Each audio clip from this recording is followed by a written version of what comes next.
All right, this is the 5th video on bowing technique.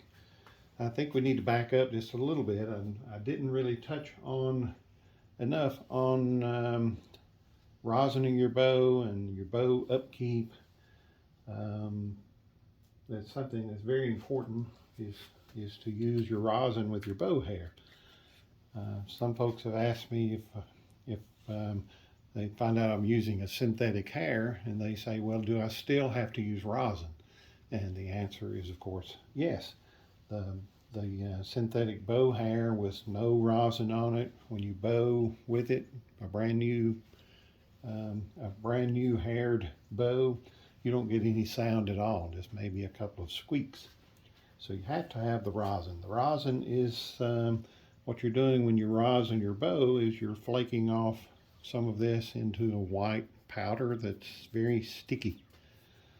One thing you may have seen, like an athlete use rosin with whatever they're doing to get a better grip. Same thing, we're going for a good grip on the string, and that grip causes the string to vibrate because of the friction. So we do have to have the rosin. So a good rule of thumb is maybe every 2 to 3 hours of playing time, go ahead and rosin your bow. You can do it each time you take it out of the case to play it, but that may be a little overkill. And if you do get too much rosin on, it's going to flake off, or the dust is going to fly off onto the surface of your Psaltery, which is not a big deal as long as you know how to clean it off. And I'll show you that in just a second. But let's rosin this bow. So what I'm doing, that was maybe 5 to 7 seconds worth. So I'm just starting at one end and using short strokes back and forth. And I'm tipping the bow like this as I go. So I'm also coating the sides. So as I'm playing, I may tend to at times tip the bow, which is normal that you're going to do that. So that's plenty. So I probably have I know I've got plenty on here, so let's see what happens when I flip the bow. See all that dust? So that's excess. That's pretty much normal. It'll still play since I've gotten rid of a lot of the rosin off there.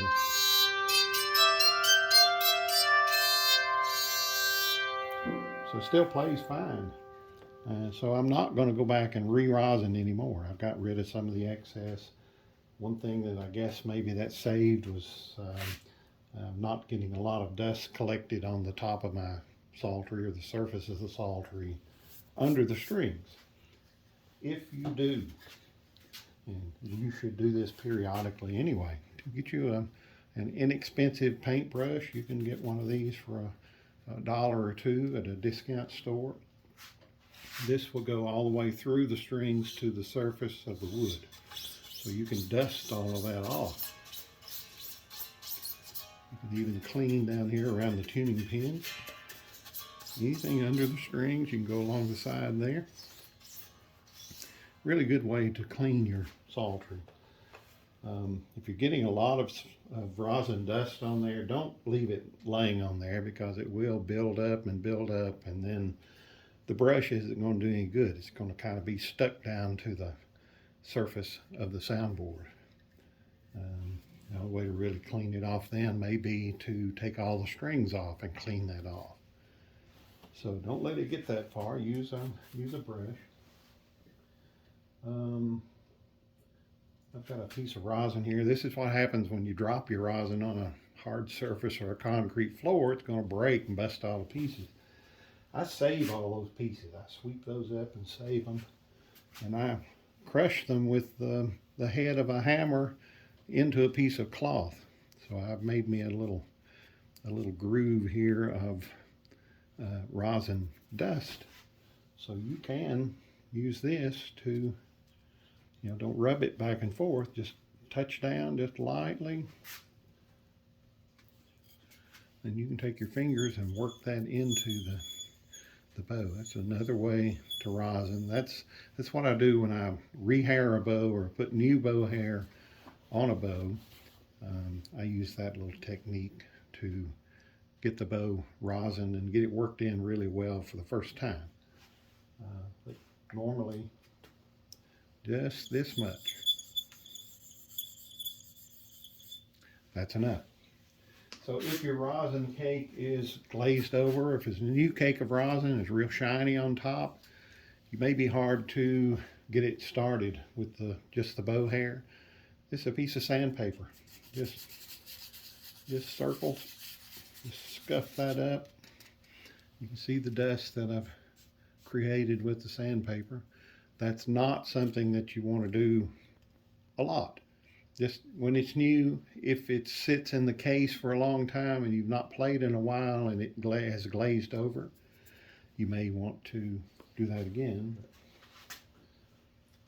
As long as you're playing regularly and rosining your bow regularly, you shouldn't have to do that again.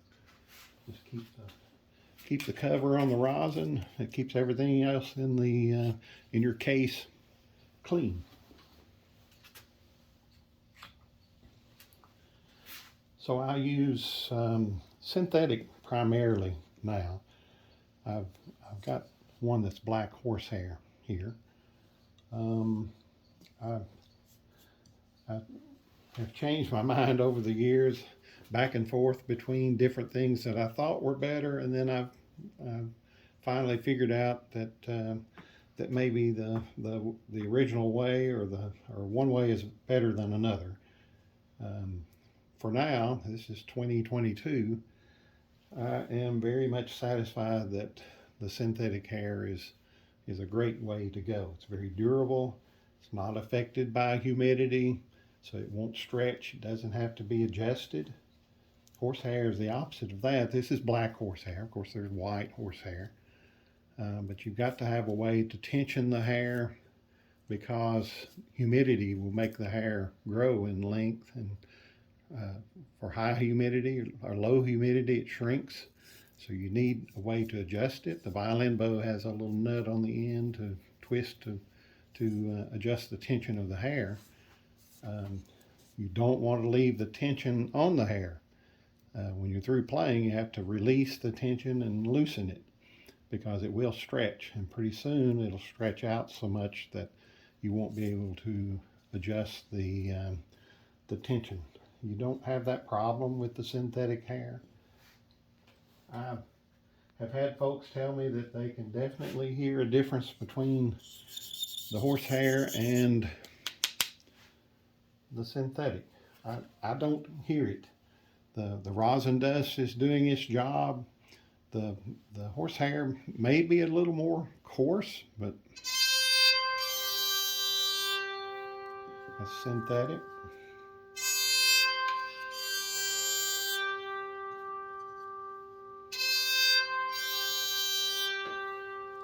I don't hear enough difference in that to think that I want to always use horsehair or black horsehair. I think the synthetic is fine. It's a good material. It's very inexpensive. This is what I use, is the Herbex brand. There's other brands out there. There's a new brand out there that's pretty expensive, and I've not tried any of that yet. I may, but this is very inexpensive. You can buy this on Amazon. I found some the other day around $6, something like that, for a hank of the hair. One packet of this will hair this size bow 5 to 6 times, depending on how much hair you use. I've always used I've just bundled or got everything close together, so it ends up being kind of a round, like a tube, as opposed to flat. The flat bow hair like is on a violin bow. You know, it's a flat surface. It's spread out wide. One thing that, and I've played with all of that. I bought the little 1/16 size violin bows for a child's violin to play the Psaltery. I think those are heavy, and a heavy bow will hinder your playing. My other thought on that is that we only have so much room to play or between the two hitch pins for any note that we play. So it's anywhere between the two. With that wide surface of hair, I found sometimes in playing something fast that I may end up with some of the bow hair on each side of a pin. So I'm playing two notes at once, but they're not harmony notes. They're close together, so it's a clash, kind of like. Let's see if I can do this. Not pretty. I'm not going to say that will happen to you. You decide what works best for you. For me, this is the way to go. I prefer this size bow. This is one that's strictly for synthetic. This one is one that can be adjusted because of the notch and the flat surface back here. But the length of the bowing surface is just a little bit longer on this one, not much, maybe a ½ inch longer. The overall length of the bow is quite a bit longer. But if you remember from the previous videos where I grip my bow back here, that's my playing range is to my index finger. That's where I stop. I don't play past my index finger where I hold the bow. So either one of these works fine. I prefer the longer one. I like the look of it. I like the feel of it. This one works. It's a little shorter. In the past, I have made really short bows. I had a lady that wanted me to make a bow that was like overall length was about 9 inches. I did do that, and she loved them. She played using them and never had any problems. I tried playing with them, and for some reason I wanted to grip them tighter. So it made my hand cramp. So I started having a little pain in my hand when I was trying to play using them. So I decided those weren't for me. So these are my two standard sizes of bows. So I'll see you in the next video.